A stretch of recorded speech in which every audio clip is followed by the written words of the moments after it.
ذلك الكتاب لا ريب فيه هدى للمتقين بسم اللہ الرحمن الرحیم الحمد للہ رب العالمین والصلاة والسلام علی خاتم النبیین محمد وآلہ وصحبہ اجمعین اما بعد۔ قرآن مجید کی صورتوں کے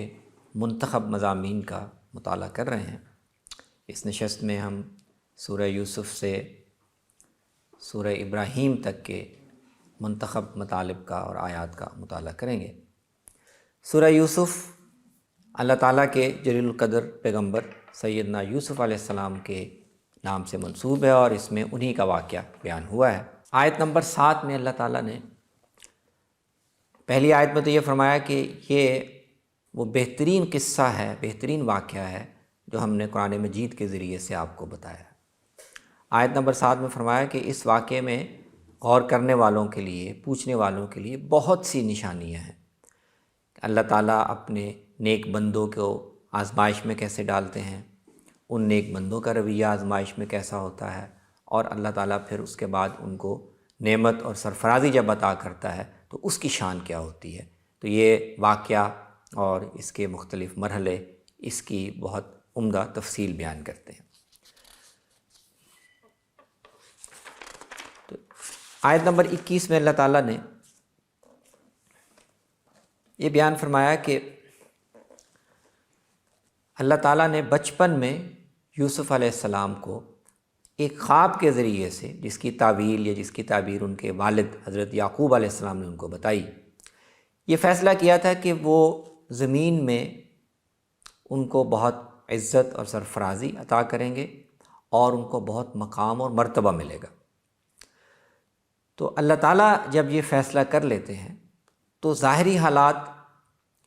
ظاہری رکاوٹیں، ظاہری امکانات یہ کوئی معنی نہیں رکھتے۔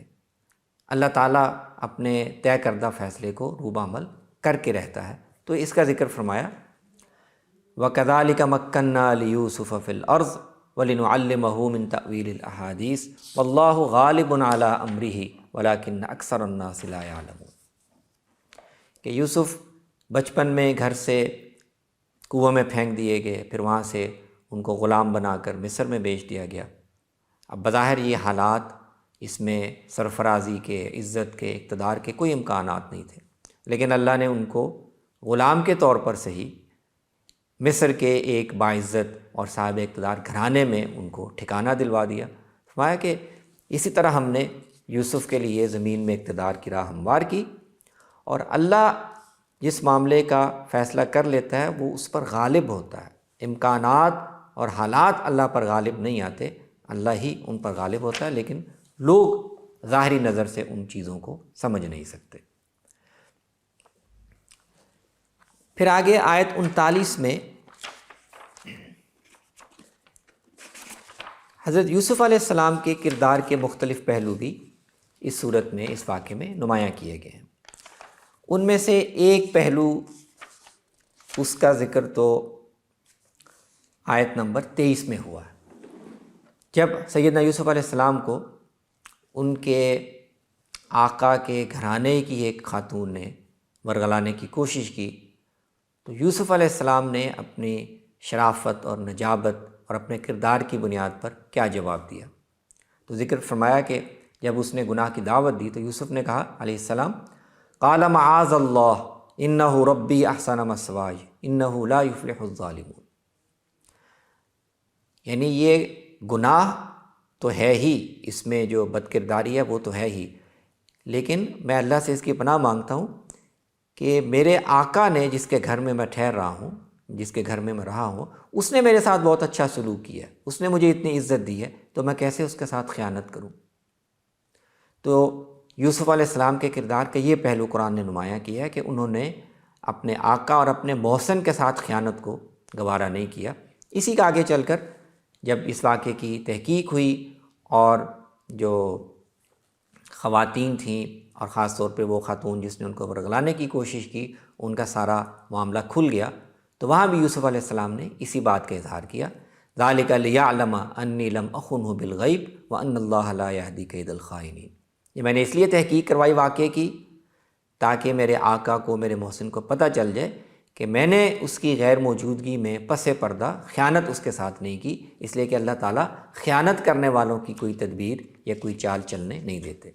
تو ایک پہلو حضرت یوسف علیہ السلام کے کردار کا یہ بیان فرمایا۔ ایک اور پہلو ان کے کردار کا آیت نمبر 39 میں ذکر کیا گیا ہے کہ جب ان کو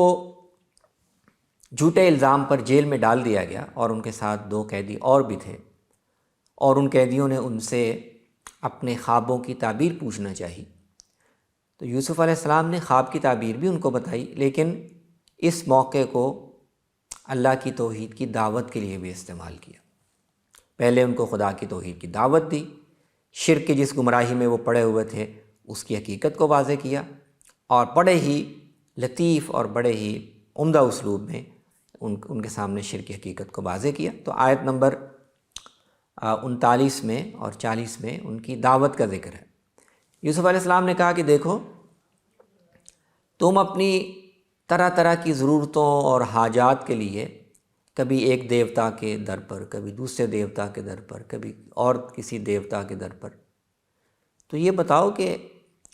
کیا ایسا اللہ جو ایک ہی ہے اور ہر چیز پر قدرت رکھنے والا ہے، ہر چیز اس کے اختیار میں ہے، کیا اس کے پاس حاضر ہونا، اس کے در پر حاضر ہونا، یہ انسان کے لیے زیادہ فائدے کی چیز ہے یا اپنی ہر ضرورت کے لیے ایک الگ آقا اور ایک الگ دیوتا کے پاس جانا؟ تو تمہیں ان سارے دیوتاؤں کی ضرورت نہیں ہے اگر تم ایک خدا کے در پر اپنے آپ کو جھکا دو۔ ارباب متفرقون خیر ام اللہ الواحد القہار، کیا اتنے ان گنت اور کئی رب یہ انسان کی زیادہ کام آ سکتے ہیں، یا ایک خدا جو ہر چیز پر قدرت رکھنے والا؟ اور دوسری بات یہ کہ وہ دیوتا یا وہ ہستیاں اگر ان کا کوئی وجود بھی ہو تو بھی کوئی بات ہے، اگر انسانوں نے وہ اپنے پاس سے نام رکھ لیے ہوں، اپنے پاس سے گھڑ لیے ہوں، تو ان کے پیچھے لگ جانے سے انسان کا کیا فائدہ ہو سکتا؟ تو فرمایا ان ہی الا اسماء سمیتموها انتم وآباؤکم، یہ سب جن کو تم معبود سمجھ کر پوجتے ہو تمہارے اپنے رکھے ہوئے نام ہیں، اللہ نے اس کی کوئی دلیل نہیں اتاری۔ کائنات میں اگر حکم و فرما روائی چلتی ہے تو وہ خدا ہی کی ہے، ان الحکم الا للہ۔ تو توحید کی دعوت انہوں نے اپنے مخاطبین کے سامنے پیش کی۔ پھر سیدنا یوسف کے کردار کا ایک اور پہلو آیت نمبر 50 میں بیان کیا۔ مایا کہ جب یوسف علیہ السلام نے بادشاہ کے ایک خواب کی جس کا تعلق مصر میں آنے والے حالات سے تھا، اس خواب کی تعبیر بادشاہ کے ہر کارے کو بتائی، اور بادشاہ نے تعبیر سنتے ہی ان کو جیل سے اپنے پاس بلانے کا حکم جاری کیا، تو یوسف علیہ السلام نے علی الفور اس کی دعوت قبول نہیں کی۔ انہوں نے کہا کہ نہیں، پہلے مجھ پر جو الزام لگایا گیا تھا، جس الزام میں مجھ کو جیل میں ڈالا گیا ہے، پہلے اس کی تحقیق کی جائے۔ میں بادشاہ کی سفارش پر جیل سے باہر نہیں آنا چاہتا، پہلے اس الزام کی تحقیق کی جائے۔ چنانچہ بادشاہ نے ان عورتوں کو بلایا، ان سے پوچھ گچھ کی، سوال و جواب ہوئے، اور جب ان خواتین نے اعتراف کیا کہ ہم نے جھوٹا الزام لگایا تھا، اس کے بعد یوسف علیہ السلام گناہ اور الزام سے بری ہو کر جیل سے باہر تشریف لائے۔ تو یہ ان کی خودداری کا اور ان کی جو عزت نفس ہے اس کا ذکر اللہ نے کیا کہ انہوں نے اپنے گناہ اور الزام سے بری ہوئے بغیر جیل سے باہر آنا گوارا نہیں کیا۔ پھر یوسف علیہ السلام کے کردار کا ایک اور پہلو آیت نمبر 92 میں بیان کیا ہے کہ جب مصر کا اقتدار ان کو مل گیا اور قحط کے زمانے میں ان کے بھائی ان کے پاس غلہ لینے کے لیے آئے، اور کچھ مرحلوں کے بعد حقیقت کھل گئی اور ان کو پتہ چل گیا کہ یہ ہمارا وہی بھائی ہے جس کو ہم نے کنویں میں پھینک دیا تھا، تو حقیقت کھلنے کے بعد یوسف علیہ السلام نے اپنے اقتدار اور اپنی طاقت سے انتقام کا فائدہ نہیں اٹھایا۔ جیسے یہ حقیقت کھلی، انہوں نے کہا لا تثریب علیکم اليوم یغفر اللہ لنا ولکم، آج کے دن میں نہ تم پر گرفت اور مواخذہ تو دور کی بات ہے، میں تم کو کوئی ڈانٹ ٹپٹ، کوئی ملامت، کوئی لان تان بھی نہیں کروں گا۔ تم سے غلطی ہوئی، اللہ تعالیٰ تمہیں بھی بخشے، اللہ تعالیٰ ہمیں بھی بخشے، وہ ارحم الراحمین ہے۔ تو یوسف علیہ السلام کے حسن کردار اور ان کی حسن طبیعت کے سارے پہلو اللہ تعالیٰ نے اس صورت میں نمایاں کیے، اور اسے گویا واضح کیا کہ اللہ تعالیٰ جب کسی کو ایک منصب کے لیے منتخب کرتے ہیں، چاہے وہ نبوت کا منصب ہو یا دنیا میں سرفرازی کا منصب ہو، تو اس بندے میں بھی، اس کے کردار میں بھی ایسی خوبیاں اور ایسے پہلو ہوتے ہیں۔ اللہ تعالیٰ کا انتخاب بلا وجہ نہیں ہوتا۔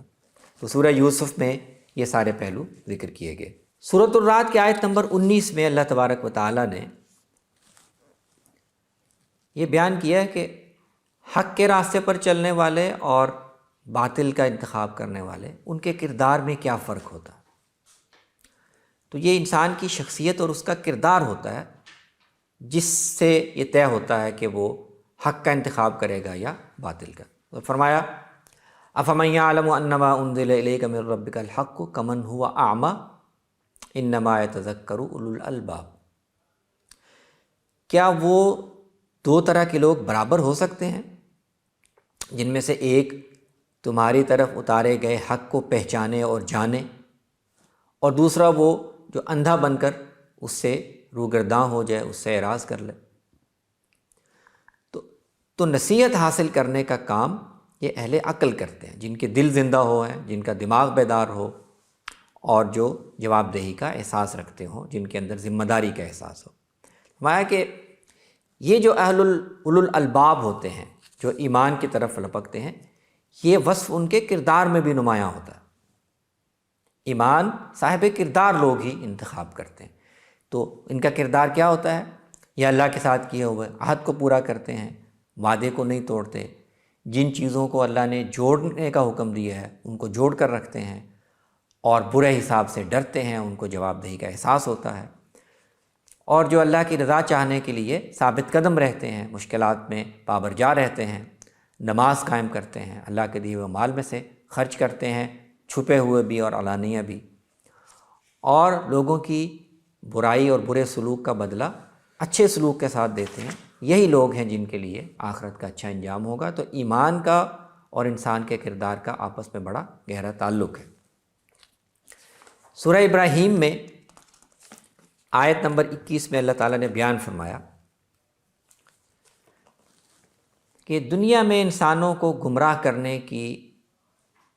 ساری ذمہ داری اور اسکیم شیطان نے اٹھائی، اور دنیا میں لوگ اس کے ورغلانے میں، اس کے بہکانے میں آ کر اس کا راستہ اختیار کر لیتے ہیں۔ لیکن قیامت کے دن شیطان اپنے ان پیروکاروں سے اور ان کی ذمہ داری اٹھانے سے صاف انکار کر دے گا۔ تو آیت نمبر 22 میں قیامت کے دن شیطان اپنے پیروکاروں کے ساتھ کیا سلوک کرے گا اس کا ذکر کیا۔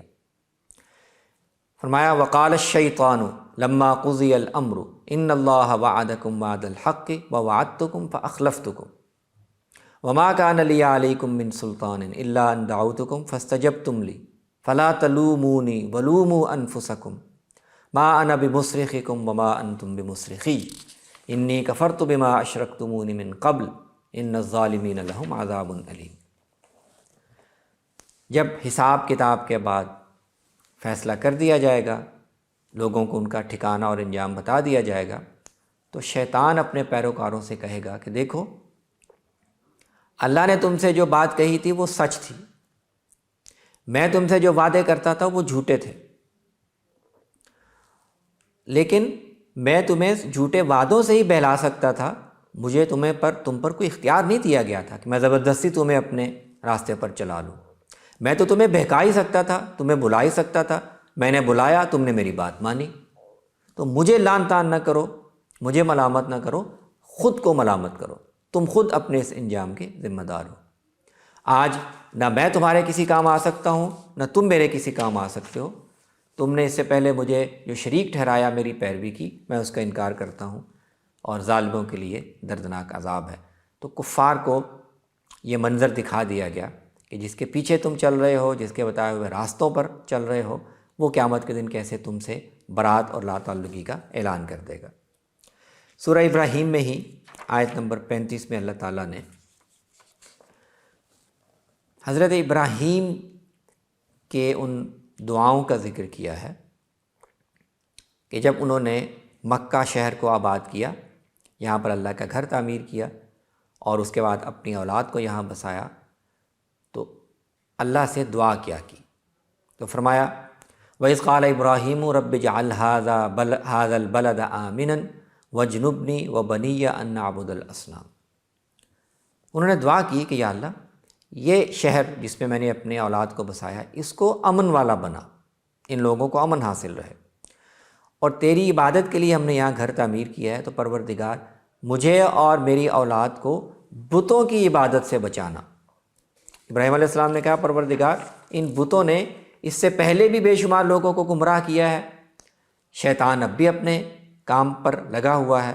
تو میری اولاد، میری ذریت بت پرستی اور شرک کے اس آلودگی سے محفوظ رہے۔ لیکن ساتھ ہی یہ بھی کہہ دیا کہ جو ان میں سے میرے راستے پر چلے گا میرا اسی کے ساتھ تعلق ہے، اور جو میری نافرمانی کرے گا تو پروردگار وہ تیرے پاس آئے گا، تو ان کا حال، ان کا انجام تو جانتا ہے، بے شک تو غفور الرحیم ہے۔ دعا کی کہ یا اللہ میں نے اپنی اولاد کا ایک حصہ اس شہر میں بسایا ہے تیرے محترم گھر کے پاس، پروردگار میں نے اس لیے بسایا ہے کہ وہ نماز قائم کریں، اور یہ زمین، اس زمین میں یہ گھر لوگوں کے لیے مرجع اور مرکز بن جائے، تو یا اللہ لوگوں کے دل ان کی طرف مائل کر وہ یہاں آئیں، اور ان کو رزق بھی عطا کر تاکہ یہ تیرے شکر گزار رہیں۔ تو ابراہیم علیہ السلام کی زبان سے جو دعا جاری ہوئی اس کا یہاں ذکر کیا، انہوں نے اپنی اولاد کے لیے جو دعا کی، جو نیک توقعات ظاہر کی، ان کا ذکر کیا، اور یہ بتایا کہ ابراہیم علیہ السلام اور ان کا قائم کردہ یہ گھر اصل میں کس مقصد کے لیے تھا جس کو اب ان لوگوں نے شرک کا مرکز بنا لیا۔ سورۃ الحجر کی آیت نمبر 45 میں اللہ تعالیٰ نے قیامت میں جب لوگ جنت میں پہنچ جائیں گے تو وہاں پر ان کی قلبی کیفیات کیا ہوں گی، ان کے اطمینان اور مسرت کا عالم کیا ہوگا، اس کا ذکر کیا۔ فرمایا ان المتقین فی جنات وعیون ادخلوها بسلام آمنین ونزعنا ما فی صدورہم من غل اخوانا علی سرر متقابلین لا یمسہم فیہا نصب وما ہم منہا بمخرجین۔ دنیا کی ان آزمائشوں اور ابتلاعات سے گزر کر کامیابی کے ساتھ، ثابت قدمی کے ساتھ جو لوگ پہنچ جائیں گے تو ان کے لیے اللہ تعالیٰ نے انعام اور اکرام کا جو سلسلہ وہاں رکھا ہوا ہے اس کا یہاں کوئی تصور نہیں کر سکتا۔ ماں یہ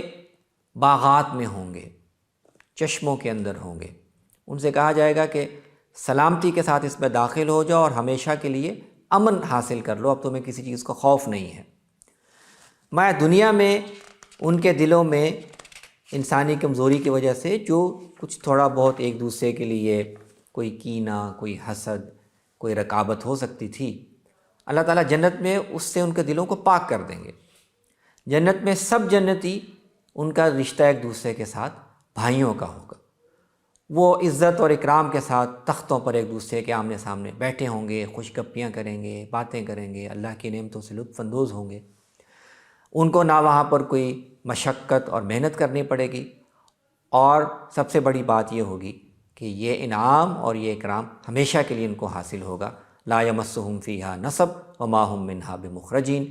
تو یہ اللہ تعالیٰ نے اہل جنت کا جو انجام ہوگا اور ہمیشہ کے لیے ان کو جس کامیابی سے سرفراز کیا جائے گا اس کا ذکر کیا۔ یہ ان صورتوں میں قرآن مجید کے بیان کردہ مطالب تھے۔ اقول قولی ھذا واستغفر اللہ لی ولکم ولسائر المسلمین۔